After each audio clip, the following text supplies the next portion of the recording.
Hey, Sky. Sky, can you stop snowing, please? I'm freezing me arse. Thank you. Good Lord. Good morning, my beautiful babes and babettes. I'm your resident active advocate, and we're back after the holidays. Yay! Applause, applause, applause. Haha.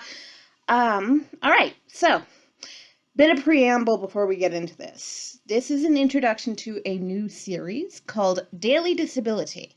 But today I want to talk about something more sweeping, shall we say. So earlier on, when I was talking about the policies and laws that have to do with disability, I'm sitting here going, why am I doing this? I don't care. This is all fine print, nitty-gritty stuff that no one actually cares about. To me, there is a difference between orthodoxy, that being the law, and orthopraxy, that would be the implementation of the law, okay? The thing is, you can write as many laws as you want. If people choose not to follow them, and a lot of people don't have to, and we'll get into that. If people choose not to follow them, they literally do not matter, okay? So there can be as many laws as we, as people with disabilities, want about proper methods of transportation, getting our names out there in terms of education and employment, all this stuff that has to do with, big issue, real life things. But if those laws are kind of thrown together and half-ass implementation takes place, then we actually don't get any further than where we more or less started in the modern day, which was in institutions that were set apart from the mainstream society so that people wouldn't have to look at us, people would not have to think about us, people would not have to deal with us, okay? So today I want to talk about the overarching concept of what is systemic oppression, all right? Being born as part of any minority on earth, whether you be a person with a disability, whether you be non-white, even though white people are not actually in the majority on this planet, we just act like it, whether you be female, even though, again, females are in the majority on this planet, society just doesn't act like it, all the different minority groups that you can think of. Why are these groups oppressed? How are these groups oppressed? Being born as part of a minority population does not make you oppressed. I want to make that point perfectly clear. I had that conversation a couple of days ago with a kind of frenemy of mine. They told me, just because you have had a hard life, it does not mean that you are systemically oppressed. I agree with that point 100%. I agree with that point 100%, okay? Need to reiterate that for emphasis. Just because someone has a hard life, it does not mean that they are systemically oppressed. Here's the thing, though.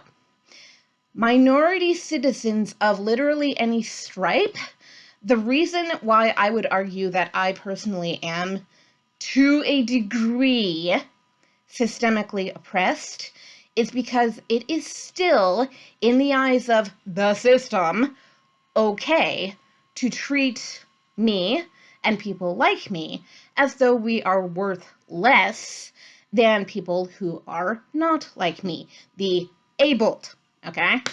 I have a lot of physical disabilities going on. The only thing I don't have in the way of disability really is an intellectual disability. So I can kind of speak from experience that I understand the ramifications of what it means to actually be oppressed, not necessarily through every single day personal experience of people hating me, but through the machinations of the system itself. Let us define what the system is, okay? So I can stop putting that in quotation marks. The system is a very innocuous term, but it's also a very widespread term. You know, people say, I blame the system, or, you know, so on and so forth, or I support the system, so on and so forth. But the system, at least insofar as I understand it, okay, is the thing that says we are going to bring together the ideals and the monopolies of the dominant population, whatever that population be or populations be. We're going to bring all of those mindsets together, and the people who are like us are going to work together to keep the people who are not like us out of dominant places in society. Okay? So this is the reason why you don't see that many politicians, for example, who are not white or not male.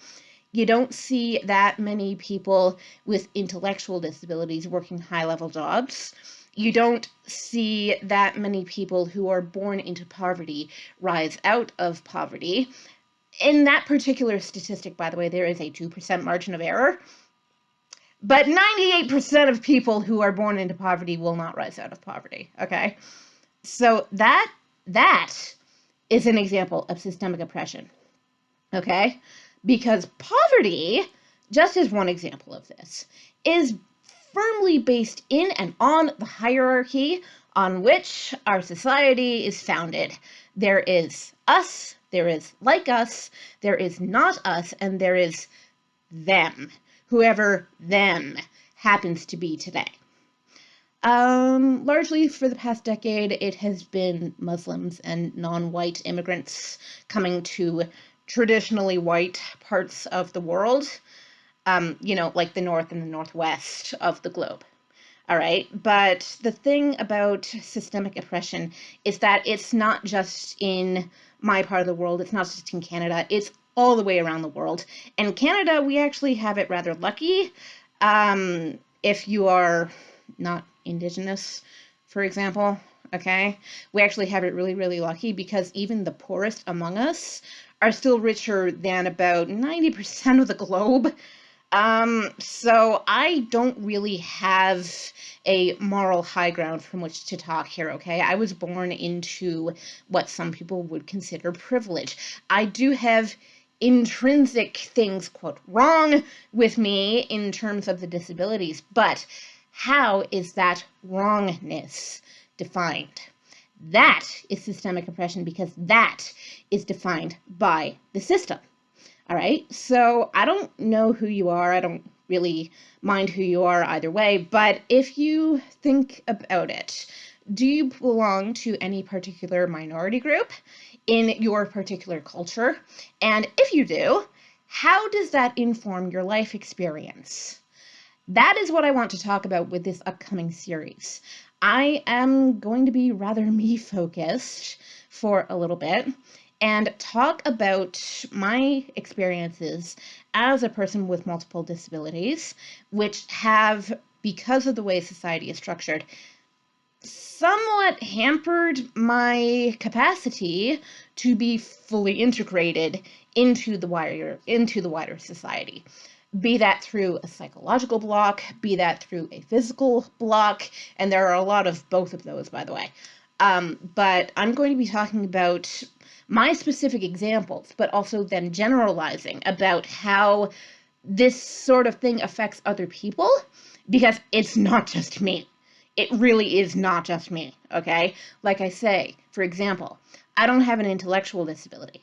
People with intellectual disabilities are treated way worse than I could ever even imagine being treated, all right? So, not trying to speak from a high horse in regards to this. I want to be a voice of the people speaking with, not for, the people, but the only way we are going to get our voices out there is to talk.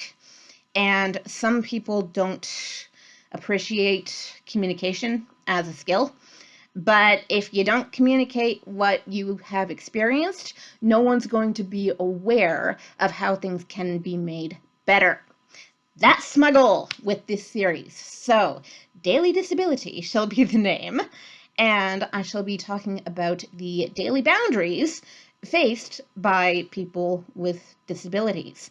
These are my stomping grounds. I have tried other forms of advocacy, and they were kind of middling. I have tried the policy stuff. Literally nobody cared about that. I didn't care about that, and you could probably tell. So I'm getting back into the more personal territory, which is, quite frankly, my strongest asset. Because I'm a people person, not a books, laws, blah blah blah narrative person. And I hope that this will be magnificently fun for all of us involved. Haha. And I will see y'all tomorrow to begin talking about this. Although I have to pick a topic because this is big and this could take a while. So let's have fun together and let's bitch to each other in the comments because that'll be fun. All right, I'll see you all tomorrow. Thank you for your lovely attention and participation. Mwah!